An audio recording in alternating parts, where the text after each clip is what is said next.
کیا آپ جانتے ہیں ایک ایسی صورت بھی ہے جو کمزوروں کی آواز بنتی ہے؟ یہ ہے سورۃ النساء۔ یہ صورت ہمیں سکھاتی ہے کہ اصل طاقت ظلم میں نہیں، انصاف میں ہے۔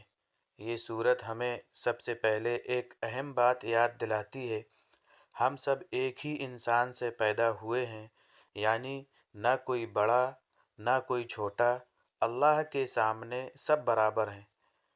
پھر بات آتی ہے ان لوگوں کی جنہیں معاشرہ یعنی سوسائٹی اکثر نظر انداز کر دیتا ہے، یعنی یتیم، عورتیں اور کمزور لوگ۔ سورۃ النساء ہمیں سختی سے خبردار کرتی ہے، یتیم کا مال کھانا ایسا ہے جیسے آگ کھانا۔ سوچیں، ہم کبھی کسی کا حق چھینتے ہیں، کبھی کسی کمزور کو دباتے ہیں۔ یہ صورت ہمیں جھنجھوڑتی ہے۔ اور پھر یہ صورت عورت کے حقوق کی بات کرتی ہے، ایسے وقت میں جب دنیا میں عورت کو حق نہیں دیا جاتا تھا۔ انہیں وراثت میں حصہ دیا، عزت اور تحفظ دیا، انصاف کا حق دیا۔ یہ سب کچھ ہمیں یہی صورت سکھاتی ہے۔ لیکن بات یہاں ختم نہیں ہوتی۔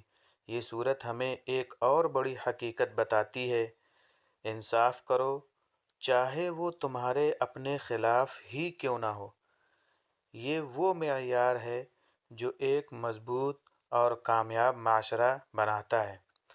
اور آخر میں یہ صورت ہمیں منافقین سے بھی خبردار کرتی ہے، جو ظاہر میں اچھے لگتے ہیں لیکن دل میں سچ نہیں ہوتا۔